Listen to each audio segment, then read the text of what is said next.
Olá pessoal, muito bem-vindos ao Conversa Segura. Eu sou o Diogo Oliveira, presidente da CNSEG, e hoje nós vamos tratar de longevidade, planejamento financeiro e instrumentos de previdência e de seguros para as diferentes fases da vida. Recentemente nós tivemos a divulgação de duas pesquisas muito interessantes. Primeiro, o Censo Demográfico do Brasil 2022, que mostra uma expectativa de vida média do brasileiro de 77 anos. E mostra também o aumento da participação das pessoas com mais de 60 anos e uma redução das pessoas com menos de 14 anos. E, na sequência, tivemos também a divulgação de uma pesquisa da FENAPREV sobre a utilização dos produtos de previdência e seguros para essas fases da vida. Então, eu tenho aqui ao meu lado hoje o Edson Franco, que é presidente da FENAPREV, e a Yolanda Fordeloni, que é jornalista, economista, especialista em finanças pessoais e criadora do canal Econoweek. Olá, Edson, obrigado pela tua participação.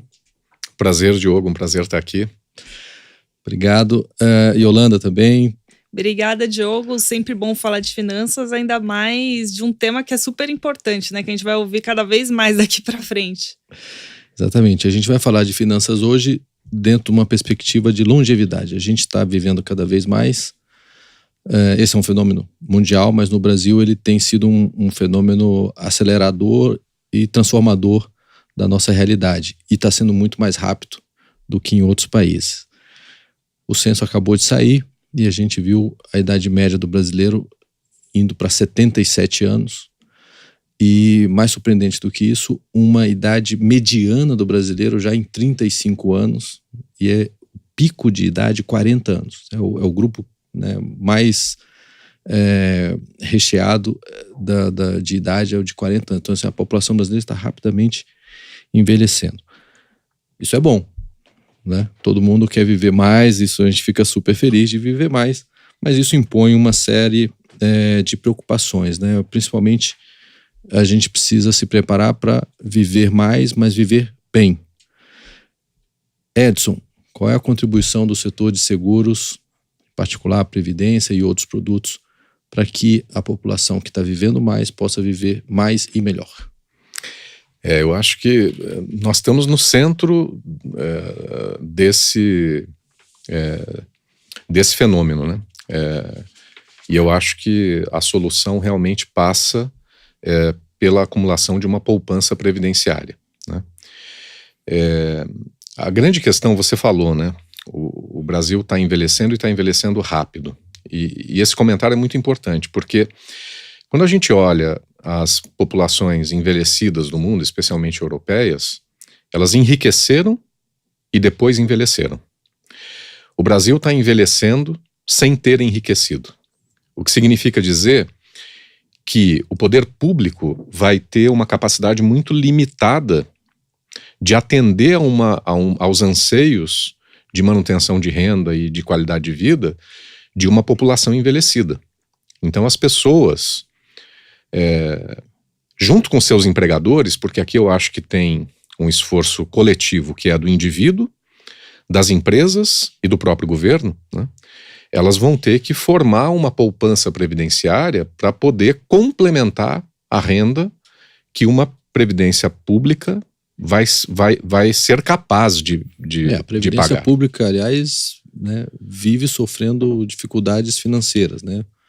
A cada ano, embora tenham feito uma reforma da Previdência que alongou um pouco o horizonte desse problema, mas a Previdência Pública sofre severas dificuldades financeiras também. Sem dúvida. A reforma que foi feita, inclusive eu atribuo uma parte do crescimento na Previdência que nós tivemos nos últimos anos à discussão aberta que foi feita sobre Previdência e sobre a reforma previdenciária, nos dois episódios em que a gente teve reforma nesses últimos 15 anos, né?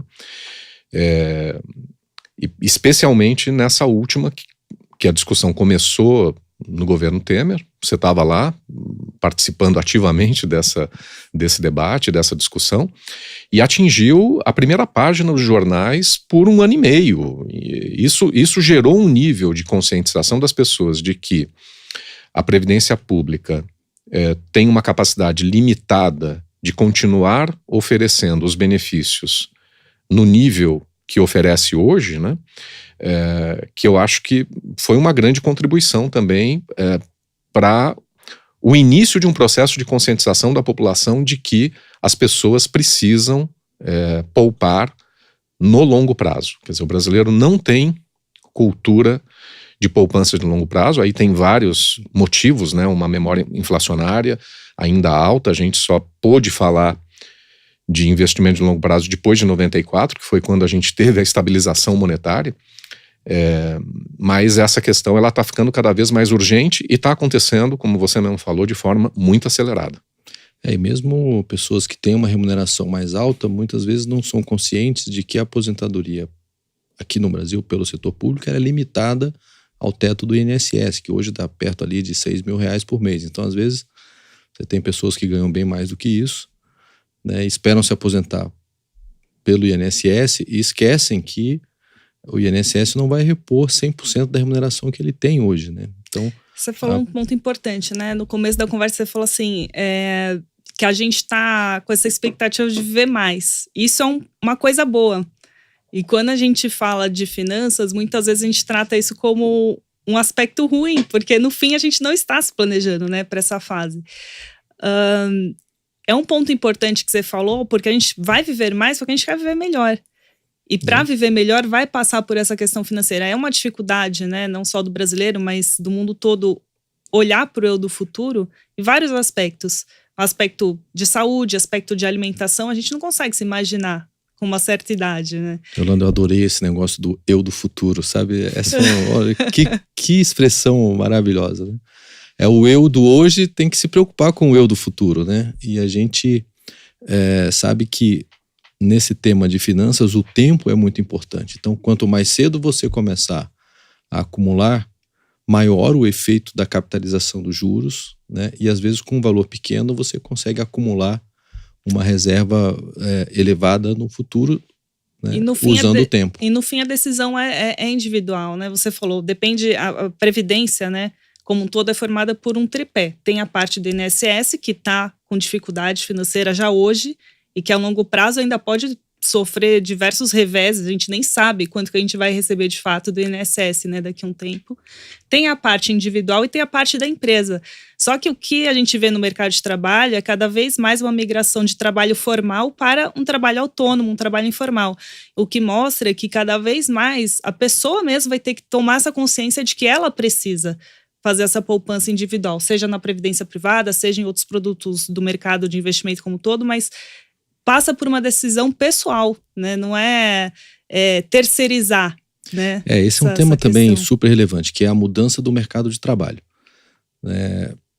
Vamos dizer assim, as gerações anteriores tinham uma perspectiva de começar a trabalhar numa empresa, trabalhar a vida inteira naquela empresa e se aposentar naquela empresa.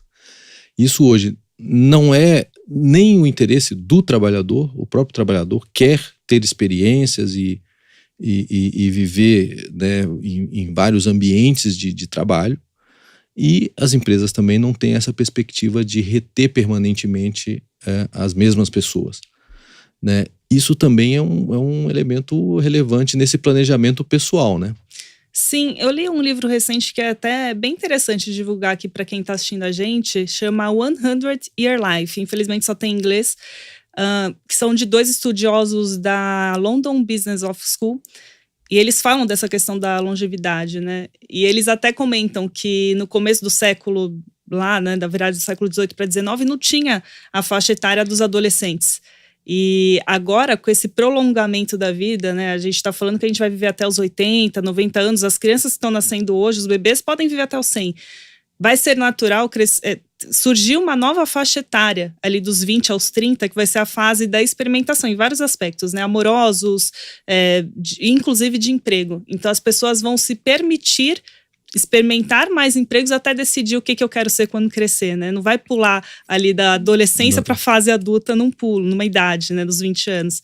E isso muda completamente o mercado de trabalho. Se a gente está falando que a gente vai viver mais, e hoje a gente, falando especificamente do público brasileiro, a gente não tem essa cultura de poupança, isso implica que as pessoas vão trabalhar mais, vão experimentar mais, vão trabalhar por mais tempo e o mercado vai ser, acho que já está se adaptando para absorver essa força de trabalho, não tem como não se adaptar, né?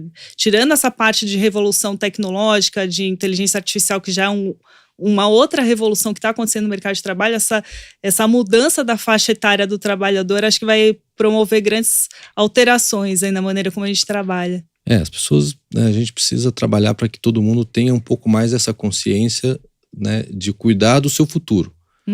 Porque o nosso futuro vai ser longo, é diferente, né? Quando eu era criança, um homem de 60 anos era considerado um velhinho, já estava no fim da vida. Hoje ele tem mais 30 anos pela frente, né? Então, assim, o nosso futuro é muito maior, né, do que era no passado. Mas eu sou, desculpa te interromper, Diogo, mas eu sou otimista, porque olhando dados, né, olhando números, a gente falou aqui da estabilização monetária que começou em 94. Se a gente volta lá para 96, final de 96, começo de 97, o total de ativos em previdência privada aberta que nós tínhamos era da ordem de 3 bilhões e 500 milhões de reais. Hoje, no fechamento de setembro, a gente está chegando a 1 trilhão e 300 bilhões de reais. Quer dizer, então, há um processo, sim, de conscientização que está acontecendo, né? E, claro, muitas vezes ele é induzido por assessorias bem feitas, outras vezes é um pouco mais intuitivo por parte das pessoas, mas o comportamento desse dinheiro que está dentro do sistema financeiro, ele é completamente diferente do comportamento que a gente tem em dinheiro que está alocado em fundos de investimento, ou em CDB, ou em outros instrumentos de curto prazo. O cliente tem uma consciência, talvez não conceitual, mas intuitiva, de que aquele dinheiro tem uma finalidade diferente, né? E a gente viu, inclusive, uma parte desse dinheiro ser utilizado e bem utilizado agora, durante a pandemia, porque a gente fala muito de poupança previdenciária, mas ela não tem uma finalidade única de ser para a aposentadoria. Ela também é para te resgatar a tua família numa situação de dificuldade inesperada, como que a gente viveu durante a pandemia, né? Então, e a gente não viu cancelamentos, pelo contrário, se a gente olha de 2021 para 2023, a gente viu a quantidade de participantes crescer em 500 mil participantes, né? Nós saímos de 11 milhões e 500 mil participantes para quase 12 milhões de participantes agora, no sistema de previdência aberta. Então, eu sou bastante otimista de que esse processo de conscientização, ele já começou a acontecer. E ainda assim, o tamanho da oportunidade é muito grande, porque quando a gente compara o que nós temos hoje alocados em previdência privada aberta, comparado com outros países, os países um pouco mais maduros, a gente ainda tem um longo caminho a percorrer. 12 milhões de participantes é pouco menos de 6% da população, né? Claro. Então a gente tem aí ainda um grande espaço para crescer. Embora a nossa distribuição de renda seja muito concentrada, a gente sabe que, né, 67%, eu repito sempre esse número, 67% dos trabalhadores brasileiros ganham menos de 2 salários mínimos. 60% dos benefícios do INSS são de 1 salário mínimo, né? Então a gente tem uma população com uma renda ainda muito baixa, em média baixa, em média R$3.000 a renda do trabalho, mas além de tudo é uma pirâmide muito, muito apertada, né? Mas aí, de novo, a previdência aberta tem um papel a contribuir com essa população e com essa distribuição de renda, não é, Edson? Tem, principalmente porque hoje não existe instrumento financeiro mais adequado para acolher investimento de longo prazo do que os planos de previdência. Os incentivos fiscais, eles são significativos. Eu acho até que os incentivos fiscais do PGBL são subestimados. Eu acho que se as pessoas tivessem um nível de consciência melhor, e aí passa também por uma questão de a gente formar os canais de distribuição, os corretores, os gerentes de banco, para oferecerem esse produto da forma correta, adequada, na medida que as pessoas percebem o efeito do incentivo fiscal ao longo do tempo, né, ele multiplica o seu investimento em muitas vezes. Então, nós temos que continuar nessa jornada de conscientização, de capacitação da rede de distribuição e de conscientização do consumidor final sobre a importância dos produtos e sobre as características dos produtos, que é um processo contínuo de melhoria do nível de educação financeira da nossa população, em particular a educação securitária e educação previdenciária. O que você está trazendo, Edson, é que acho que vale a pena explicar um pouco, né? Os produtos de previdência ele tem duas características que às vezes não são bem compreendidas. Primeiro é que existem incentivos fiscais que permitem que a rentabilidade ao longo do tempo, né, para o participante seja bem maior do que outros instrumentos financeiros, né, e com um risco bastante reduzido, né? E a outra questão é que são produtos flexíveis, né? Algumas pessoas pensam que, né, a previdência aberta é só para quando, né, se aposentar. E na verdade não é isso, é uma reserva que a pessoa pode usar ao longo do tempo, conforme situações graves como essas que aconteceram da pandemia, né? É uma maneira da pessoa se programar e se preparar para, né, tanto, né, a fase, né, de aposentadoria, mas também para se preparar para eventos mais graves. Mas eu queria voltar no comentário que eu fiz sobre esse tema que a Yolanda traz do eu do futuro. Esse conceito, ele traz uma necessidade de um olhar mais atento à questão da educação financeira, não é, Yolanda? Com certeza, mas como a gente estava conversando há pouco, né? É difícil se imaginar no futuro, em vários aspectos, não só do ponto de vista financeiro. E eu acredito, eu também sou otimista nesse sentido. Eu, né, com a pouca idade que eu tenho, eu tô na média aí do IBGE, tô com 36 anos, mas vi uma evolução muito grande do mercado de produtos financeiros como um todo, né? Só que é o tempo, porque hoje em dia acho que as pessoas passam por uma fase de negação. Então sabe que tem um problema a ser enfrentado, mas ainda tá naquela fase de não quero ver meu saldo bancário. Então vai chegar o momento que eu tô nessa fase. Então vai chegar, eu sou otimista de que a tecnologia mesmo, a gente viu já muita evolução tecnológica recente, que traz muita solução para essa pessoa que tem dificuldade de poupar, que tem dificuldade de olhar para o futuro. Vou dar um exemplo. Tem hoje já alternativas bancárias em que você arredonda a conta. Então você faz uma compra ali de R$48 e os R$2 automaticamente são poupados.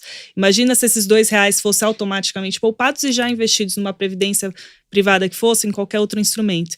Tem esse ponto, que eu acho, da tecnologia. Tem um ponto também de conscientização pelo meio em que a pessoa vive. A gente está vendo a população envelhecer e é diferente a gente olhar para os nossos avós hoje em dia com uma dependência, né? Meus pais sustentam meus avós, né? Boa parte ali dos gastos dos meus avós são bancados pelos meus pais.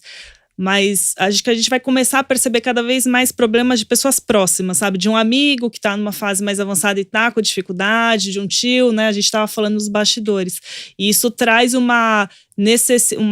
acende um sinal amarelo para a pessoa tomar essa decisão já no hoje.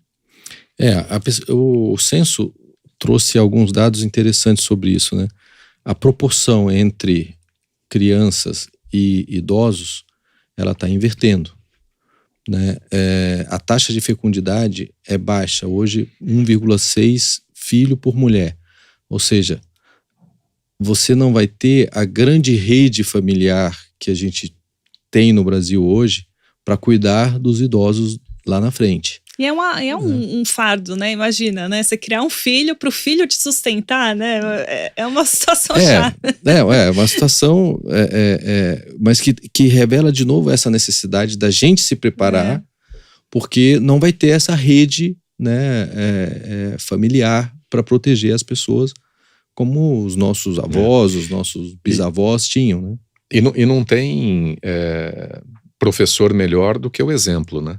Então, como a Yolanda falou, ela traz o exemplo dela, dos avós, né, que os pais têm que suportar, e todos nós temos exemplos parecidos, né, tanto do ponto de vista de envelhecimento e de longevidade, como do ponto de vista de dificuldades financeiras, né.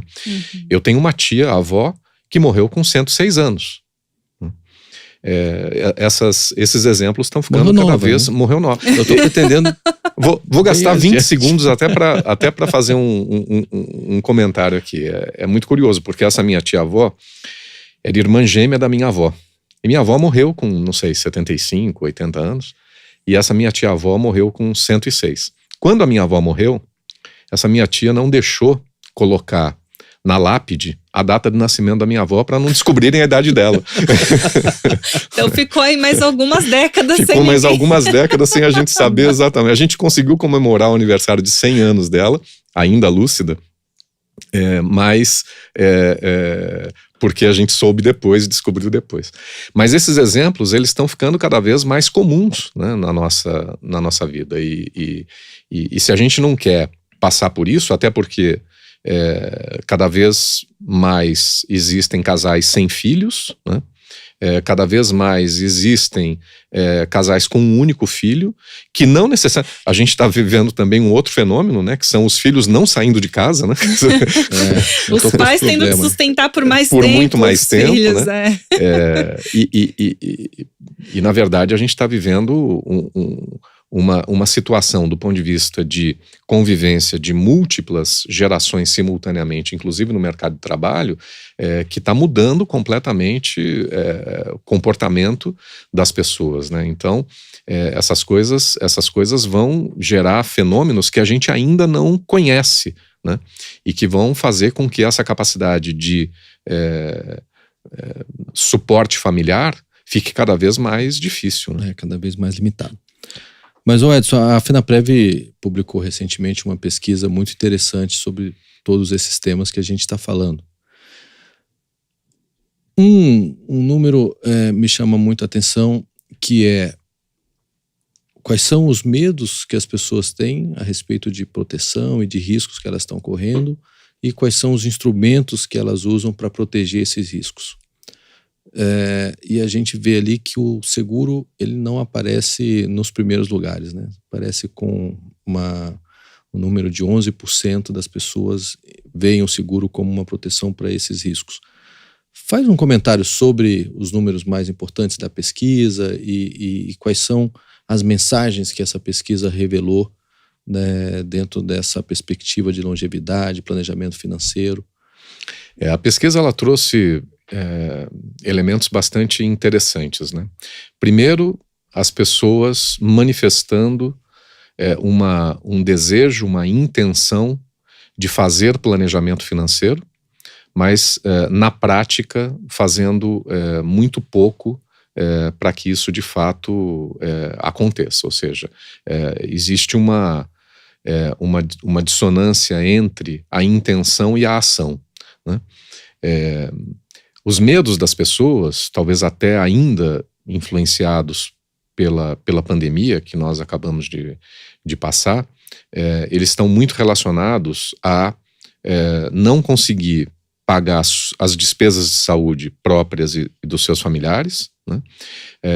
O segundo maior medo é o que aconteceria com seus familiares numa situação de morte prematura, né? Mas quando a gente vai para a questão do que as pessoas estão fazendo em relação a isso, as pessoas dizem poupar, né, mas sem especificar muito bem o que isso significa, e você vai ver que seguros aparece lá, seguros, previdência aparece em terceiro, quarto, quinto lugar como ação, né, quando deveria ser a primeira coisa, né? Deveria ser a primeira coisa. Especialmente os seguros que eu chamo de seguros de proteção à renda familiar, né? E aí a gente tem uma série de seguros. O próprio seguro de vida, que é mais conhecido, um seguro de desemprego, um seguro de doenças graves, e a própria, um seguro de invalidez, e a própria previdência. Né? Por que eu chamo... Que é um instrumento de transmissão de herança. É um instrumento de transmissão de herança, mas eu costumo dizer que são todos produtos de proteção à renda. Alguns protegem a renda familiar contra uma morte prematura, uma doença, um fato inesperado, e a Previdência protege a renda familiar contra o excesso de sobrevivência, que é o que todos nós esperamos, né?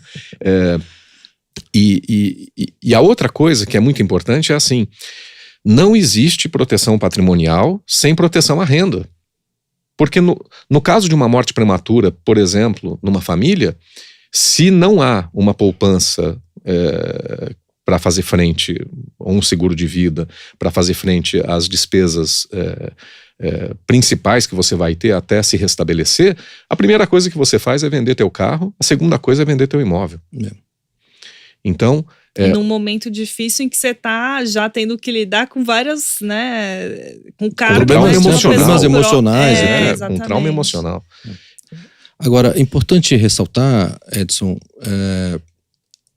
que esses produtos que você acabou de citar são todos produtos que o mercado brasileiro oferece por vários canais, várias empresas oferecem esses produtos, né? Já estão disponíveis. Uma outra coisa muito interessante da pesquisa, aliás, indo para a parte mais otimista da pesquisa, né, é que mesmo a gente pesquisou posse, né, então 17% das pessoas diziam ter um seguro de vida, 8%, 9% na verdade diziam ter uma previdência privada, mas aí entre as pessoas que não tinham nenhum seguro, nem previdência, o entrevistador explicava alguns produtos, explicava um seguro de vida, explicava um seguro prestamista, que é aquele seguro que protege crédito, né?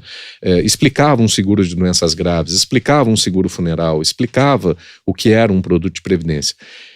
E a partir do momento que aquele entrevistado, que não tinha nenhum seguro, tomava conhecimento dos produtos, ele dizia, achava interessante, mais de 80% em média, achavam os produtos interessantes, e em média, 67% a 70% diziam, manifestavam interesse de compra. Então, o que nós estamos dizendo aqui é que este é um conjunto de produtos, não é uma demanda reprimida, é uma demanda desconhecida. A gente tem que explicar o produto para que a pessoa perceba a necessidade que ela tem de cobertura daquele risco. Então nós temos um desafio, Diogo, e acho que esse programa é um excelente passo nesse sentido, mas nós temos um desafio enorme de comunicação com a sociedade civil, com o brasileiro médio. Furar a bolha, né? Furar a bolha. Esse, sem sombra de dúvida, é, a meu ver, o maior desafio da indústria de seguros no Brasil. Quando a gente explica o produto, todo mundo fala, olha, esse produto me interessa, é um produto que realmente demonstra ter um benefício. Mas a gente faz isso de um jeito muito complexo, usando palavras muito difíceis que as pessoas têm dificuldade para entender. E no tema de previdência, então são questões áridas, né? Porque é finanças, tributação, incentivo tributário, né? Isso para o brasileiro médio, né? Um brasileiro comum, esse, né? Que ganha até 2 salários mínimos, ou um pouco acima disso, mas assim, que tem um nível de escolaridade baixo e que tem uma qualidade de escolaridade, né? Que deixa muito a desejar, é o grande desafio, eu acho, fazer chegar essa informação para que a pessoa consiga compreender, né, a importância de fazer isso e a adequação do que é o produto para o que ela precisa. Essa, para mim, é a grande dificuldade.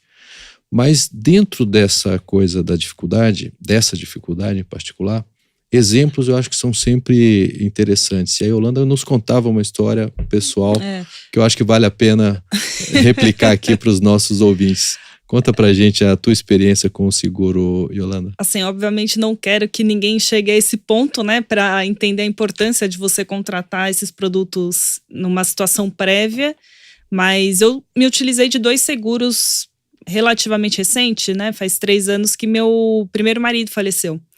E eu tenho um filho, né, adotado com ele, e a gente ficou numa situação em que tudo bem, né? Ele tinha juntado um certo patrimônio, mas para acessar o patrimônio, você passa pelo processo de inventário e tal, e isso levou um tempo, né? para cobrir ali as primeiras despesas, foi de fundamental importância, assim, ter um seguro de vida e um seguro prestamista, que ele tinha um financiamento de uma casa que ele tinha acabado de comprar.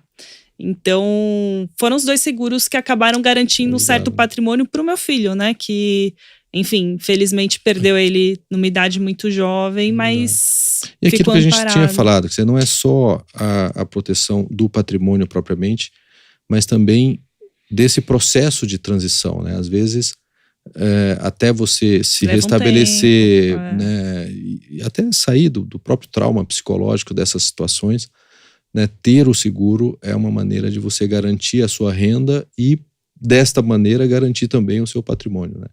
E exemplos como esse são muitos, né? O setor de seguros é um setor que tem feito uma contribuição muito grande para a sociedade. O ano passado nós pagamos 450 bilhões de reais em indenizações, benefícios.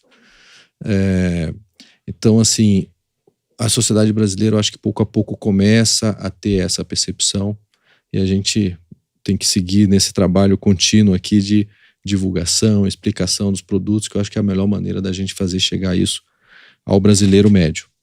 E acho que a própria diversidade de produtos, né, que você vinha falando há pouco, porque eu acho que a experiência do brasileiro com o mercado financeiro como um todo mundo já teve um pequeno trauma, assim. O brasileiro não consegue entender que tem divisões ali dentro do mercado financeiro, que existe o gerente do banco, existe o assessor de investimento, existe o corretor de seguros. Então, se a pessoa teve um pequeno trauma de pagar uma taxa indevida em alguma instituição, qualquer situação chata, ela já pega trauma do tipo, vou ser enganado, entendeu?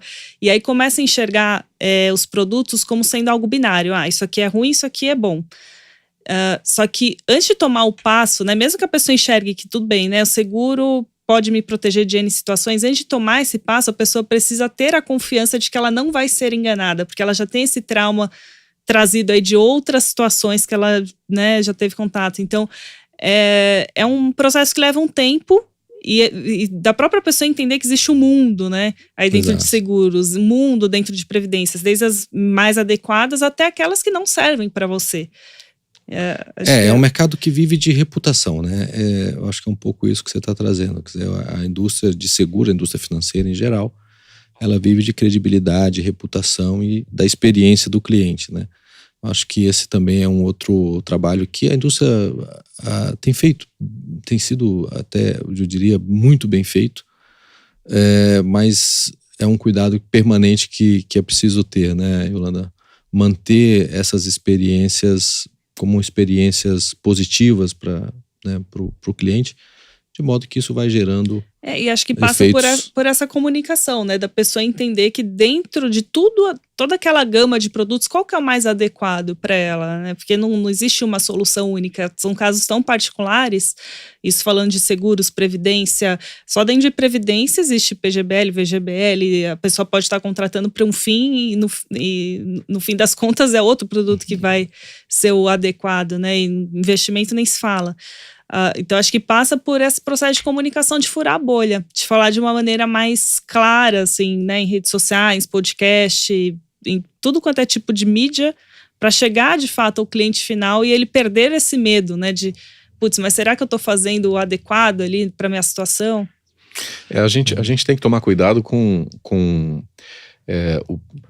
porque a gente vive, e cada vez que o mercado financeiro, em especial o mercado securitário e previdenciário, se moderniza, vai criando mais produtos, vai criando produtos mais complexos, porque as necessidades também estão se tornando mais complexas. Você falava sobre a necessidade de flexibilidade, os produtos também têm que oferecer flexibilidade, e para oferecer flexibilidade, eles provavelmente vão ter mais características e vão demandar um nível de decisão maior no momento da compra.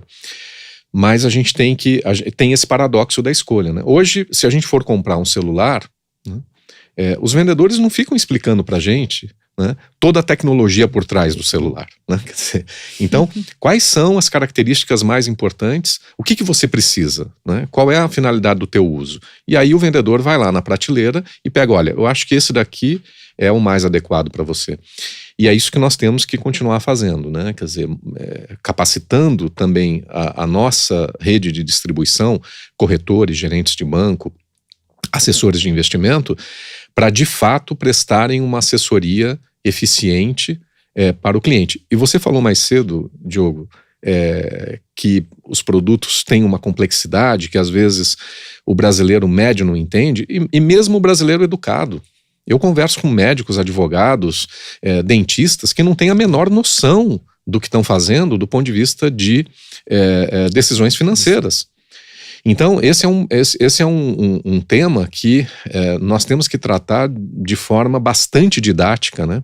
E passa por comunicação, passa por capacitação e passa por a gente mudar também a nossa estrutura de pensamento na hora de desenhar produtos e oferecer esses produtos e colocar esses produtos na rua para a população. Passa por tecnologia, né? Porque Muito. Quando a gente se vê diante de... Eu particularmente, né, quando vou comprar um celular, eu não sou super adepta... assim, usuária do último lançamento de conteúdos de tecnologia. Quando eu vou comprar um celular, eu fico perdida. Eu me vejo nessa situação de paralisação. O que eu faço, né? Tenho que ficar vendo 1 trilhão de vídeos para entender qual que é o melhor celular para minha situação. Então, acho que a tecnologia vem ajudar nesse sentido. Se conseguir minimizar um processo de escolha ali da pessoa preencher algumas coisas, né, algum formulário que já elimine alguns produtos que existem ali, já direcione melhor para as opções que são mais adequadas, acho que já faz a pessoa sair desse processo de paralisação que ela se encontra hoje, que ela sabe, algumas pessoas já tomaram consciência da importância de poupar, da importância de ter um seguro, da importância de olhar para o futuro, mas ela não sabe o que fazer. Esse é o ponto, né? Muito bom, o papo tá ótimo. Muito obrigado aqui pela participação do Edson, da Yolanda. Queria convidar todos os nossos ouvintes a acompanhar os nossos próximos capítulos. O de hoje, infelizmente, está terminando. Um abraço a todos.